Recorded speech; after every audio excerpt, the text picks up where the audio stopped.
पीछे पीछे घूमती थी।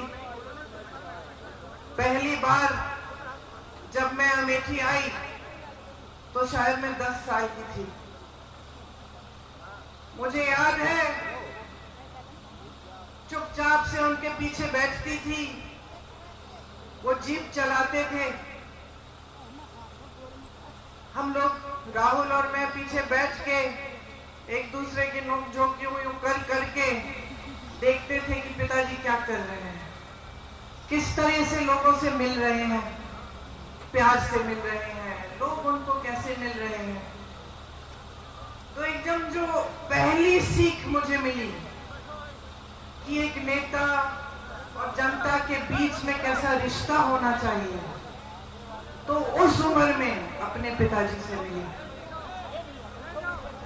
आप सब जानते हैं मेरे पिताजी एक बहुत नेक इंसान थे, दिल बहुत साफ था, ईमानदार थे और बहुत हिम्मत वाले थे। जैसे जैसे मैं बड़ी हुई, कभी कभी उनके चुनाव के प्रचार के लिए यहाँ आ जाती थी।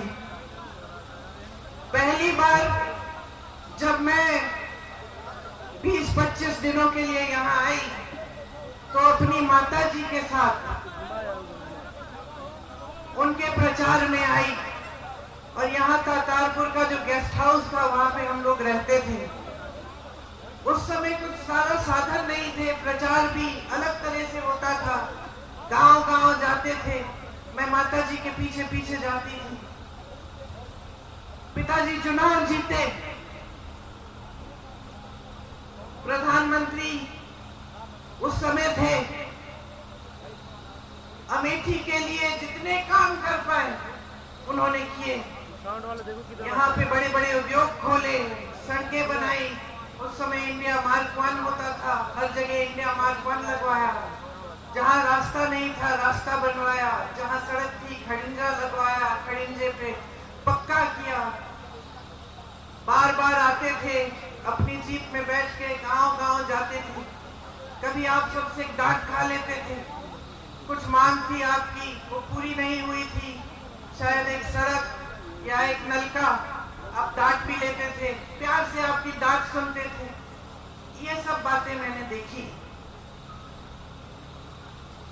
कुछ समय बाद जब वो चुनाव, देश का जो चुनाव है वो हारे, यहां से तो जीते ही थे, तो उनके ऊपर काफी मतलब उनकी सुरक्षा की काफी ये संदेह था कि कोई कुछ करेगा उनको। उनकी माताजी की हत्या हो चुकी थी, हम सब ने बचपन में वो देखा था, वो क्षण देखा था। अब मैं 17-18 साल की थी, पिताजी के लिए प्रचार किया था। पिताजी जो बड़ा चुनाव है वो हार गए, लेकिन अमेठी से फिर भी जीते थे। सुरक्षा की बड़े के बड़े सवाल थे। हफ्ते में 5 दिन व्रत रखती थी कि पिताजी सही सलामत घर आ जाए। एक बार तो मौन व्रत भी रखने लग गई। पिताजी ने कहा तुमने आज ये दिन क्यों, इतवार के दिन, उन्होंने कहा ये दिन क्यों चुना तुमने मौन होने के लिए, इसी दिन कुछ घंटे मिलते हैं तुमसे बात करने के, बाकी समय में काम करता रहता हूँ। पिताजी ने हारने के बाद मेरे ख्याल से 2 या 3 गुना काम किया होगा जितना उन्होंने जीतने के समय किया। जनता के बीच जाते थे, सद्भावना यात्रा की, रात के 4:30 बजे तक, 3 बजे तक काम करते थे। मैं तब तक नहीं सोती थी जब तक उनकी चप्पल की आवाज मेरे कमरे के बाहर से गुजरती थी। मुझे सुनाई देता था कि पिताजी घर आ गए, तब नींद आती थी, घबराहट होती थी कि कोई कुछ कर ना दे। 2 साल बाद 1991 में एक फोन आया, किसी ने कहा कि पिताजी को कुछ हो गया है, पता करो। चुनाव प्रचार में गए थे, रात के शायद 10:30 या 11 बजे थे। मैं एकदम समझ गई कि कुछ बहुत बुरा हुआ है, और अपनी माँ को बताने का क्यों आए यहाँ पे, मतलब मुझे अपनी माँ को बताना पड़ा कि जिस शख्स के लिए वो अपना देश छोड़कर हमारे देश आई थी, जिसके प्रेम के लिए उन्होंने कई त्याग किए थे, हमारी संस्कृति सीखी, नए तरीके सीखे, इंदिरा जी से हमारी भारतीय सभ्यता सीखी, वो खत्म हो गए हैं। मैं उनके कमरे में गई और जब मैंने उनको बताया तो उनकी आंखों में जो मैंने देखा, जैसा एक अंधेरा सा छा गया। और मैं आपको ये बात बता सकती हूँ कि उस दिन के बाद मैंने अपनी माँ की हंसी कभी उस तरह नहीं सुनी जैसे जब हंसती थी जब पिताजी होते थे। मैं बहुत नाराज थी, देश से नाराज थी कि मैंने देश को अपनी अमानत भेजी, अपने पिताजी दिए और देश में सुरक्षित नहीं रखे। मैं नाराज थी, दुखी थी। मैं सोचती थी कि मेरा दुख कोई समझ नहीं पाएगा, मेरे पिताजी वापस नहीं आए। टुकड़ों में खून से लथपथ एक झंडे में लपेटे हुए उनके शरीर के टुकड़े में घर लाई मेरी टूटी हुई माँ सालों के लिए ठीक नहीं हुई।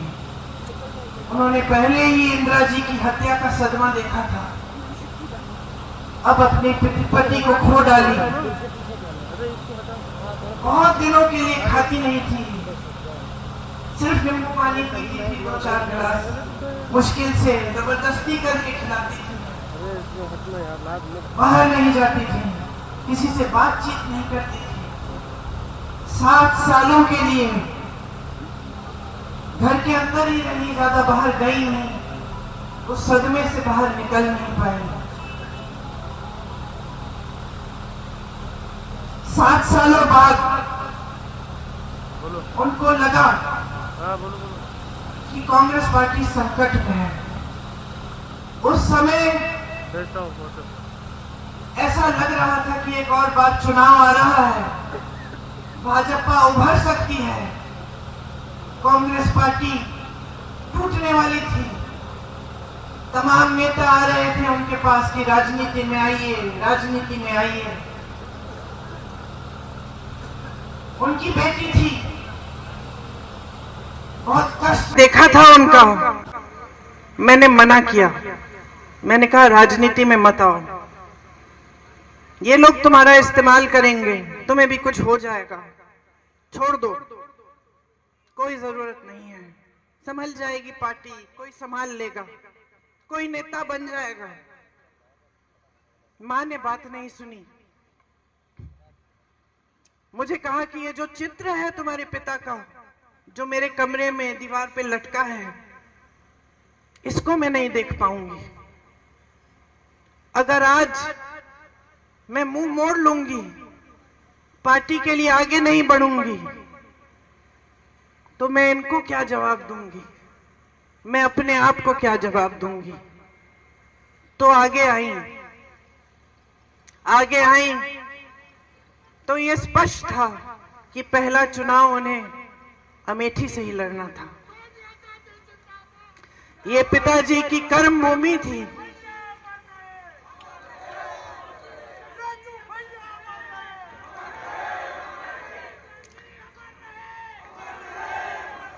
सच बताओ तो जब ये तय हुआ कि वो चुनाव लड़ेंगी अमेठी से, तो एक शाम को उन्होंने मुझसे कहा, प्रियंका कैसे करूंगी, मैं तो कभी चुनाव लड़ी नहीं हूं।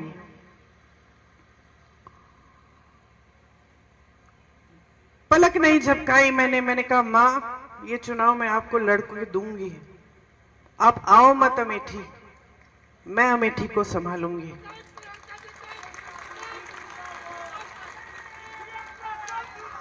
और मैं आपको बताऊं मैंने ये क्यों कहा, क्योंकि मैंने आपको बताया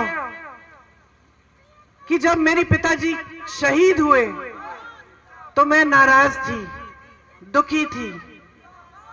मुझे ऐसा लगता था कि कोई मेरा दुख नहीं समझ सकता। लेकिन फिर कुछ हुआ। उनके अंतिम संस्कारों के बाद हम अस्थि विसर्जन के लिए इलाहाबाद आए, ट्रेन से आए। वो ट्रेन यहां अमेठी और रायबरेली से गुजरी। मैं बहुत दुखी थी, ट्रेन में बैठी थी, रात हो गई थी। ट्रेन यहां के स्टेशन पे रुकी। मुझे आज तक वो क्षण याद है। मैंने खिड़की से बाहर देखा और मैंने देखा कि ये तो बहुत लोग मेरी तरह रो रहे हैं, फूट फूट के रो रहे हैं। तो मुझे ये एहसास हुआ कि जो दुख मुझे महसूस हो रहा है वो तो यहाँ की जनता को भी महसूस हो रहा है। यहाँ के जो कार्यकर्ता थे, जो सारे इंतजार कर रहे थे बीच रात में कि राजीव जी को एक अंतिम बार देखेंगे, उनकी अस्थियों को देखेंगे, श्रद्धांजलि देंगे, उन सब के दिलों में वही दुख था जो मेरे दिल में था। आपने मेरे दुख के पल में आपने मेरा साथ दिया। मैं समझी कि मैं अकेली नहीं हूं इस दुनिया में, कि सिर्फ मुझे दुख नहीं हो रहा है, मेरे परिवार को दुख नहीं हो रहा है, सिर्फ मेरी मां टूटी नहीं है, मेरे भाई नहीं टूटे हैं, लेकिन अमेठी की जनता मेरे साथ रो रही है, क्योंकि उनका भी भाई, उनका बेटा चले गया। इसीलिए जब मां ने कहा कि अमेठी से चुनाव लड़ेंगी तो बगैर हिचकिचाए मैंने कहा मैं लड़वाऊंगी, क्योंकि मैं जानती थी कि जब मैं यहां चुनाव लड़वाने आऊंगी तो मैं अपने परिवार के बीच आऊंगी।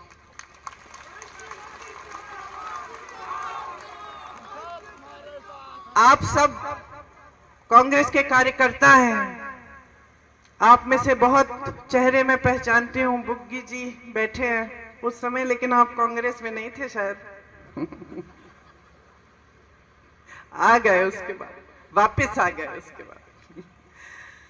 बहुत चेहरे मैं पहचान रही हूं। आपको याद है किन परिस्थितियों में हमने वो चुनाव लड़ा।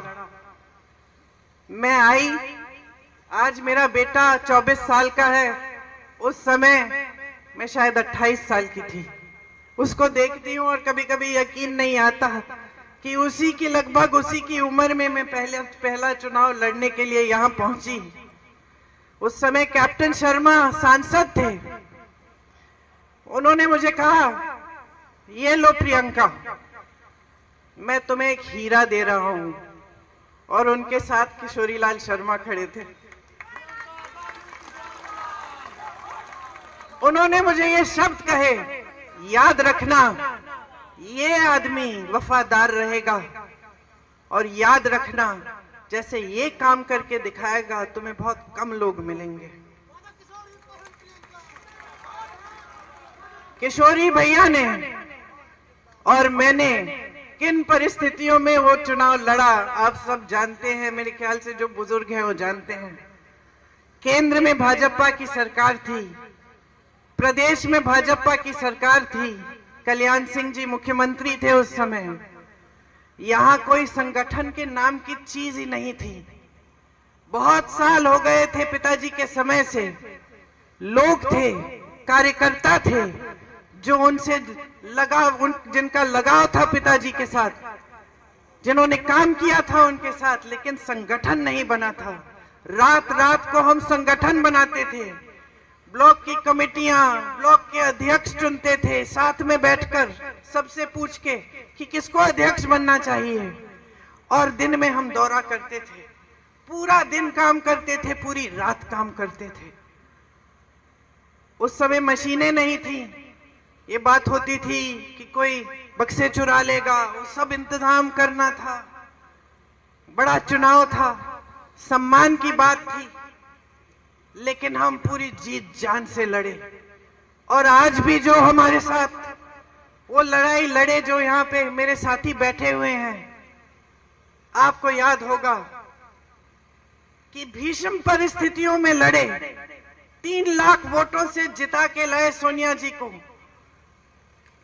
रात रात तक काम किया, आंसू बहाए, कभी कभी हंसे, पीछे नहीं हटे काम करने से, एक सेना बनकर एक साथ लड़े और तब से एक नया सिलसिला हमने कायम किया। सोनिया जी के समय में जब मैं अमेठी का देखभाल करती थी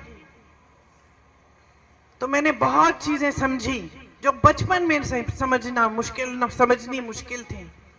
उस समय गर्मियों में आग लग जाती थी गांव में, हम लोग जाते थे किट देने के लिए।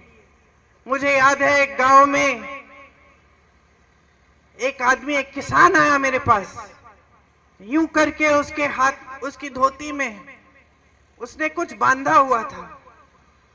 जब मेरे पास आया उसने ऐसे मुट्ठी खोली, मुझे दिखाया, 500 रुपए के नोट थे, अध जले हुए, उसकी राख भी उसके हाथ में थे। उसने मुझे कहा कि मैंने अपनी बेटी की शादी के लिए रखे थे, सब जल गया, सब खत्म हो गया। मैंने गरीबों का दर्द समझा, किसानों का दर्द समझा।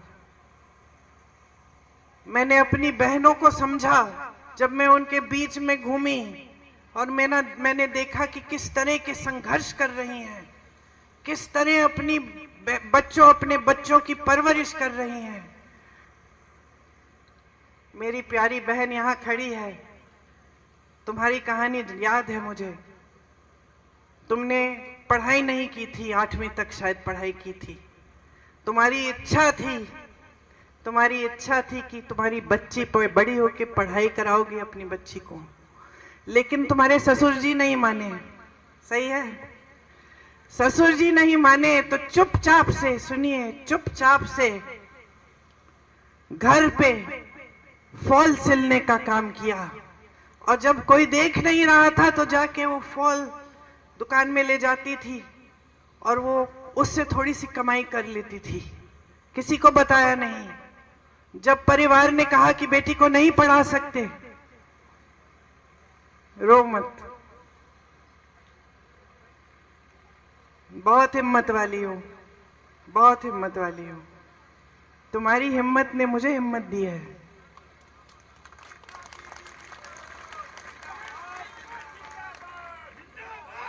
जब परिवार वालों ने बोला कि नहीं, बच्ची को पढ़ाने नहीं देंगे, तब इन्होंने कहा मैं पैसे दूंगी, पढ़ाने दो।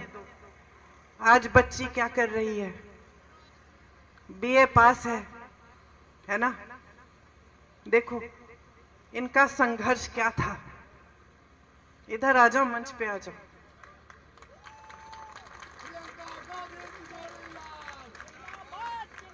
तुम्हारी जगह यहां है। मैंने सीखा कि मेरी बहनें कितना संघर्ष कर रही हैं। मैंने देखा कि कड़ी धूप में,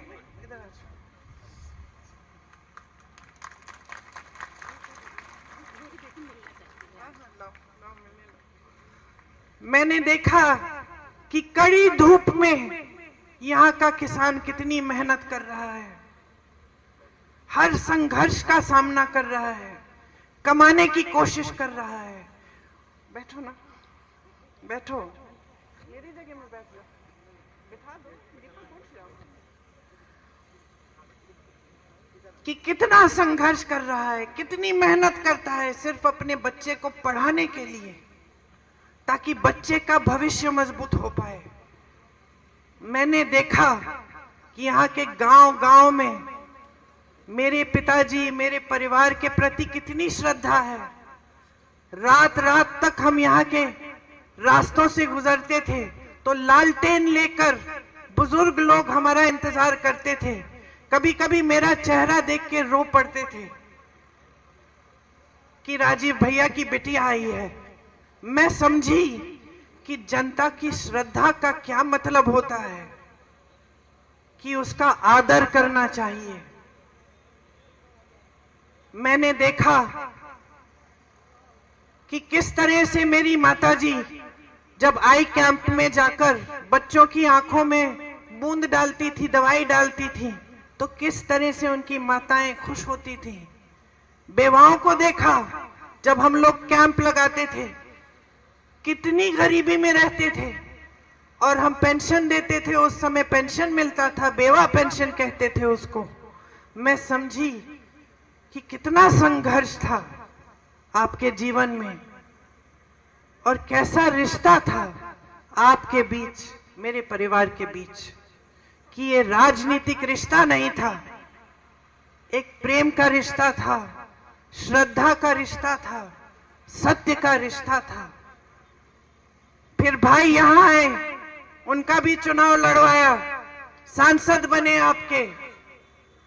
आपके लिए खूब काम किए, जहां जहां विकास ला पाए विकास लाए। लेकिन उसके बाद पूरे देश में एक नई तरह की राजनीति आई, एक राजनीति जो शायद हम जैसे लोग शुरू में समझ नहीं पाए, क्योंकि हमारी सभ्यता ही अलग थी, हमारी समझ ही अलग थी।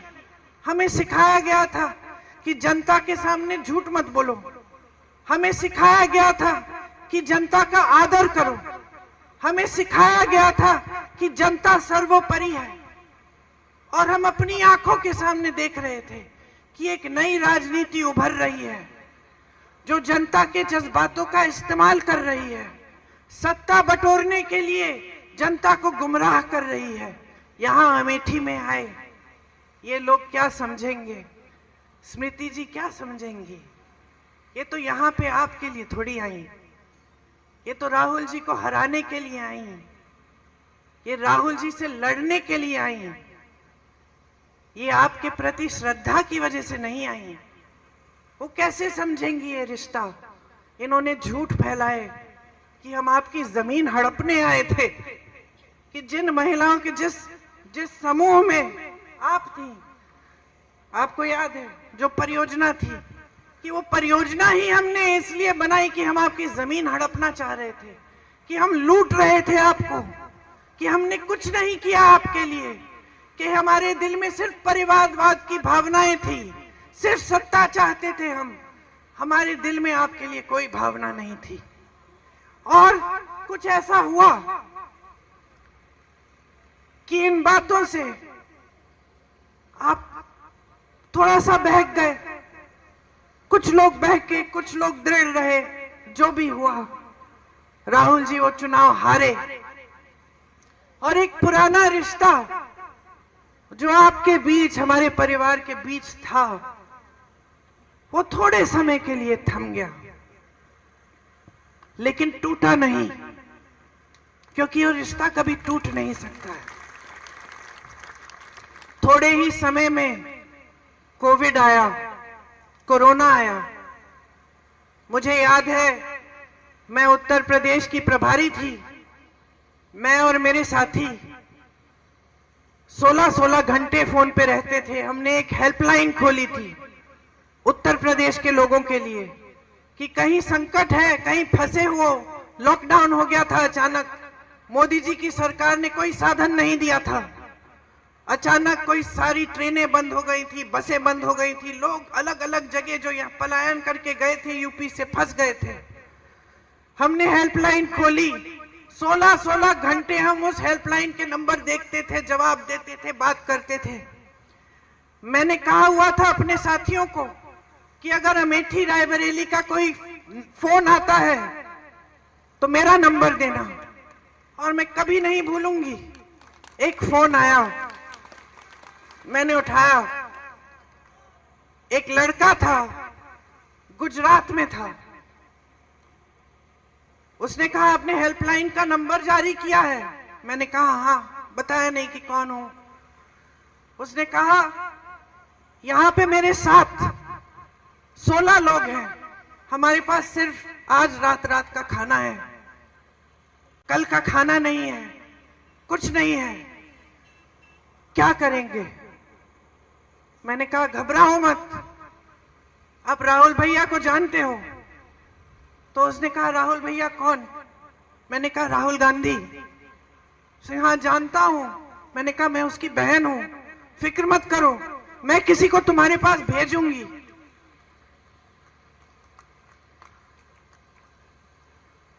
मैंने अपने साथियों को कहा कि गुजरात में जो हमारे कांग्रेस के कार्यकर्ता हैं, एकदम उनको फोन करो, नंबर दो, पता दो, खाना भेजो और उनकी वापस घर आने के लिए सुविधा बनाओ। जब मैंने उस लड़के को कहा कि मैं राहुल की बहन हूं, तो उसकी आवाज से मुझे पता चला वो रो रहा है। वो रोया। उसने कहा दीदी अब आपका नंबर मिल गया है, मुझे मालूम है हम सही सलामत घर पहुंच जाएंगे। ये विश्वास था हम में, ये विश्वास था हम में तब भी अमेठी के लोगों के दिलों में। हमारा रिश्ता टूटा नहीं।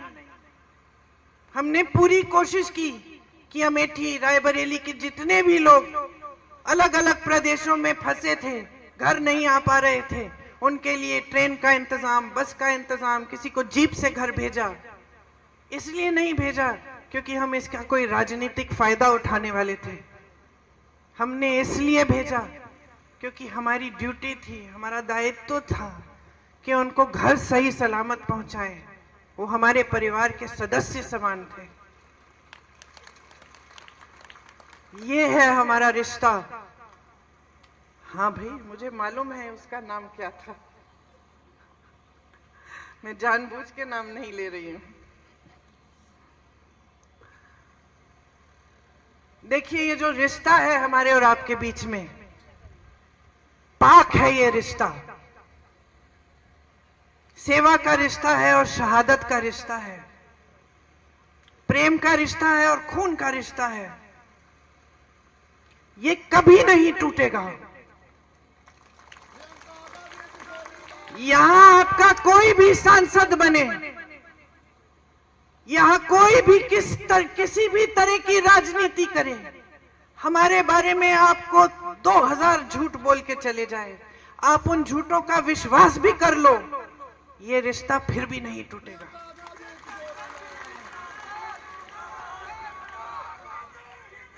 मैंने आपसे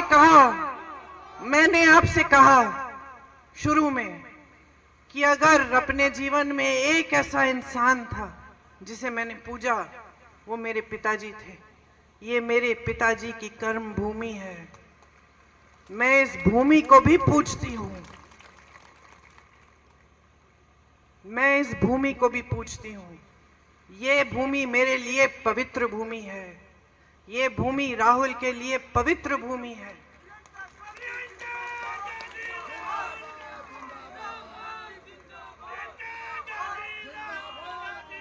मैं आपको एक और बात बताती हूं कि मैं जानती हूं किशोरी लाल शर्मा को, मेरे ख्याल से अब कितने सालों से, उतने 40 सालों से। और मैं आपको एक बात बता सकती हूं, ये भूमि किशोरी लाल शर्मा के लिए भी पवित्र भूमि है। आज अगर हमने इन्हें आपका प्रत्याशी बनाया है तो पूरी समझ और पूरे विवेक से ये फैसला लिया है। अगर इस संसदीय क्षेत्र का गांव कोई जानता है तो ये जानते हैं, यहाँ की सड़क कोई जानता है तो ये जानते हैं, यहाँ का एक एक कार्यकर्ता जानता है तो ये जानते हैं। आज अगर मैं किशोरी जी से पूछूं कि उनका नाम क्या है, वो मुझे बता देंगे। वो ये भी बता देंगे कि इनके गांव में हमने हैंडपंप लगवाया था और इनकी बेटी को हमने पढ़ाया है, और बीच में ये हमसे नाराज भी हो गए थे क्योंकि इस गांव में जो दूसरे कार्यकर्ता हैं जिनसे इनकी लड़ाई है, उनको हमने थोड़ा आगे बढ़ा दिया था। इतिहास जानते हैं आपका।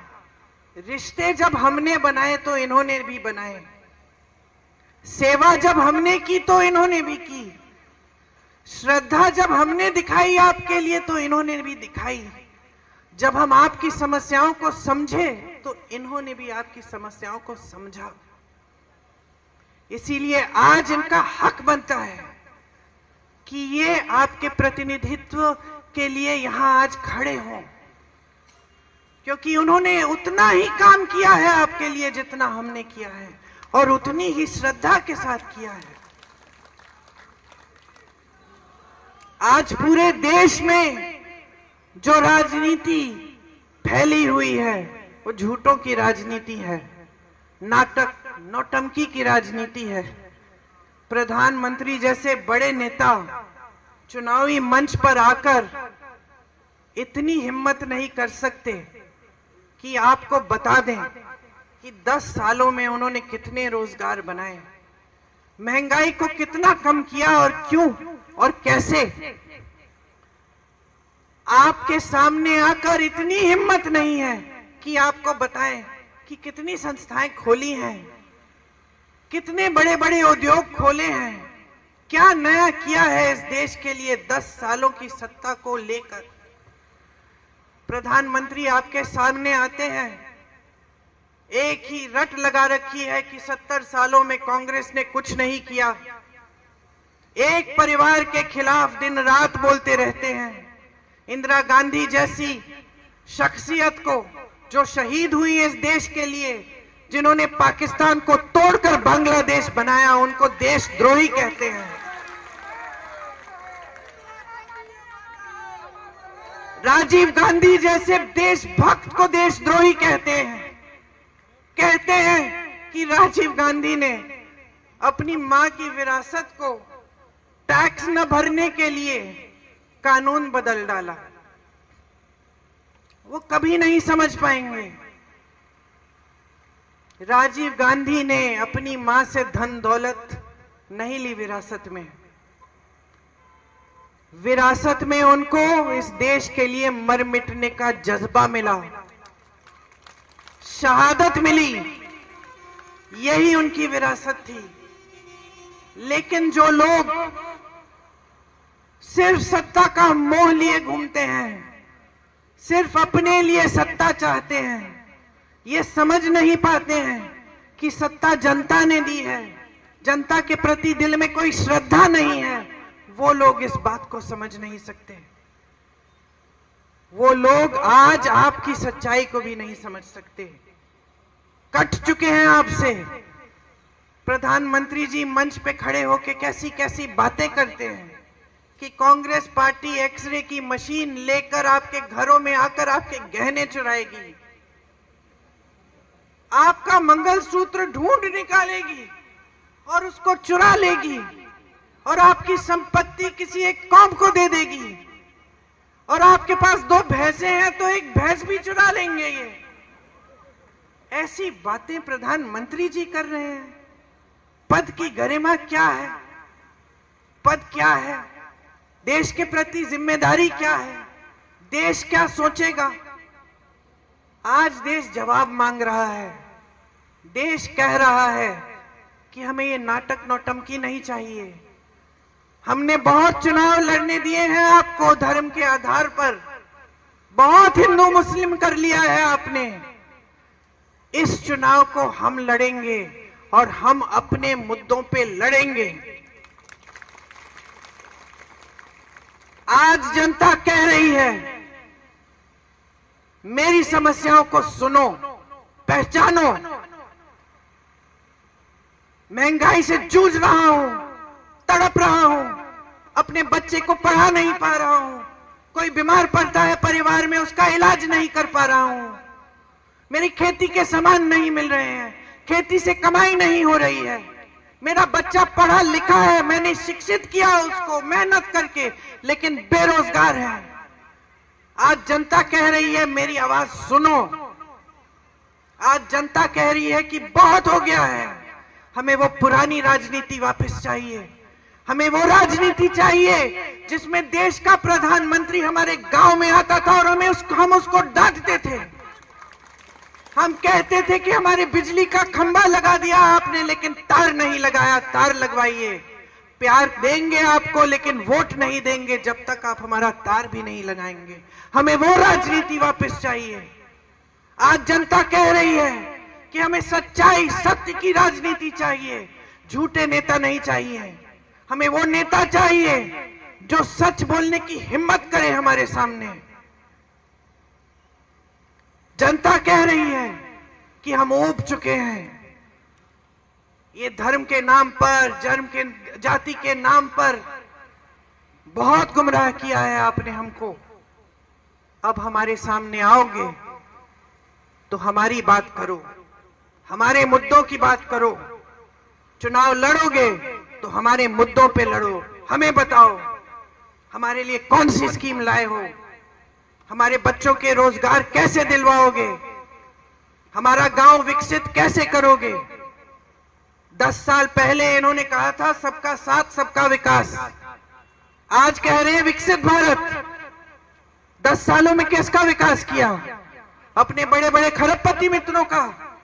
जनता देख रही है, समझ रही है आज कि सारी संपत्ति इस देश की जो जनता की संपत्ति है वो इन्होंने अपने बड़े बड़े खरबपति मित्रों को दे दी है। देश का कोयला, देश की बिजली, देश के सारे खदान, देश के हवाई अड्डे, देश के बंदरगाह सारे दे दिए हैं अपने बड़े बड़े खरबपति मित्रों को। उनके कर्ज माफ हो रहे हैं लाखों करोड़ के। देश का किसान, उत्तर प्रदेश का किसान 1 लाख रुपए के लिए कर्ज लेता है, अपनी बेटी की शादी करने के लिए कर्ज नहीं दे पाता है और आत्महत्या करता है। उत्तर प्रदेश का किसान कतार में खड़ा होता है खाद वितरण के लिए, 2-2, 3-3 दिन खड़ा रहता है ये सोच के कि खाद मिलेगा, कमाई हो जाएगी।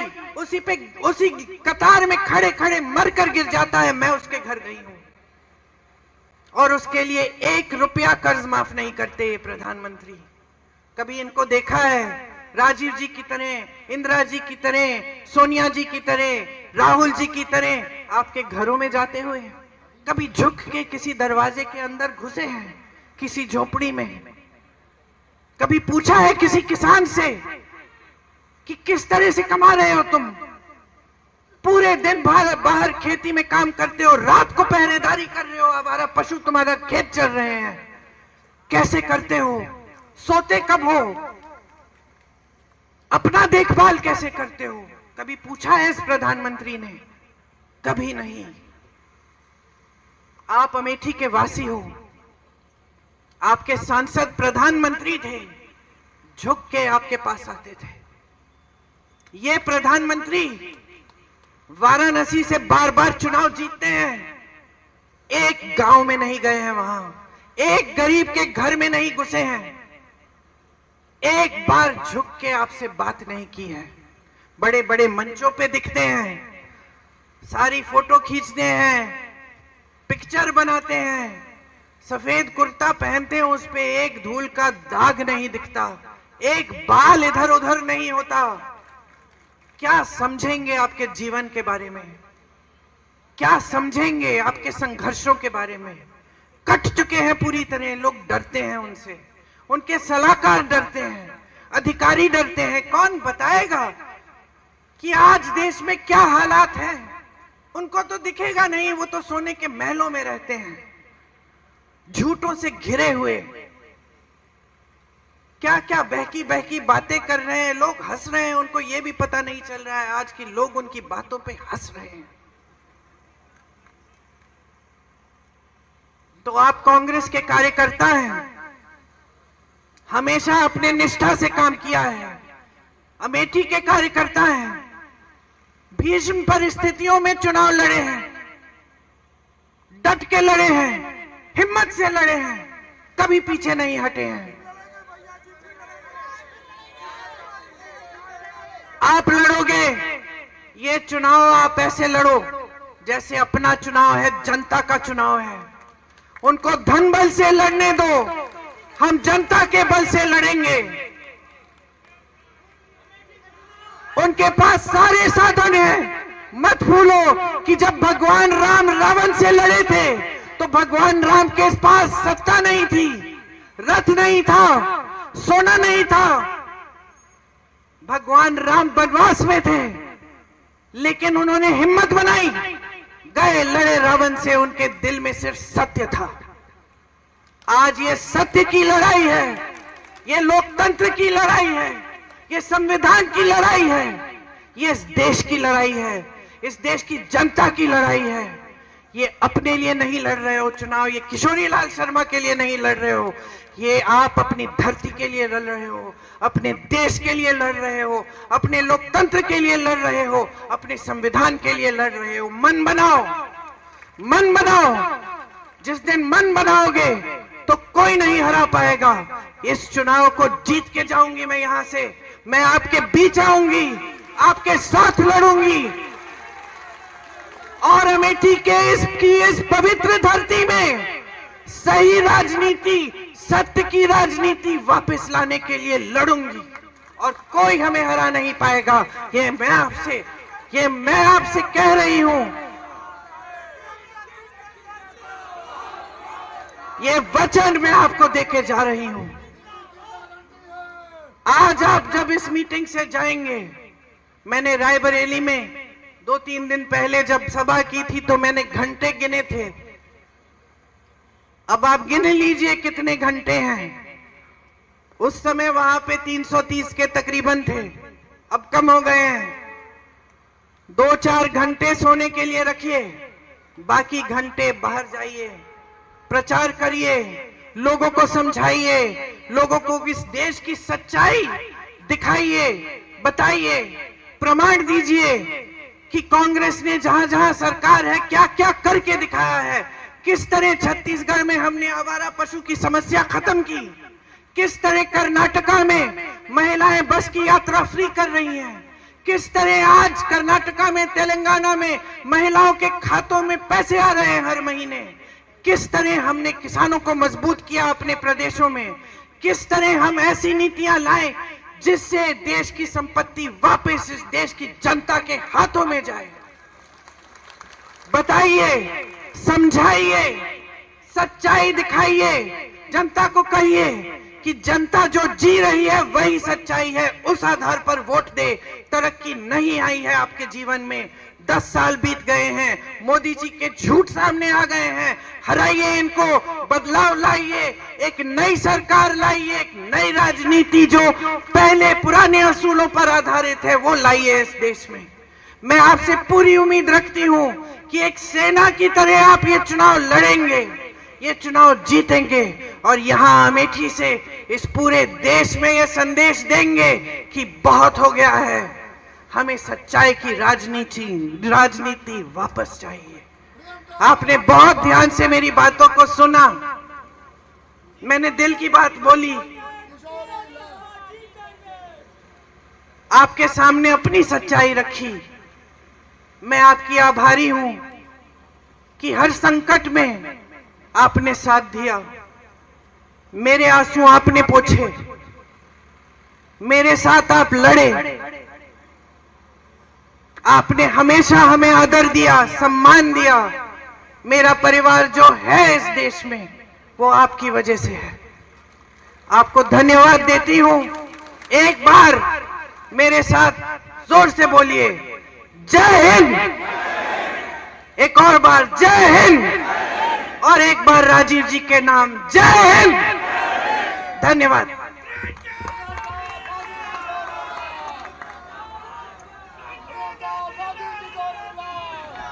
बहुत बहुत धन्यवाद। एक बार जोर से प्रियंका गांधी जी का नारा फिर से लगाएं। प्रियंका गांधी जिंदाबाद, राहुल प्रियंका जिंदाबाद। बहुत बहुत धन्यवाद साथियों, बहुत बहुत धन्यवाद आप सबका।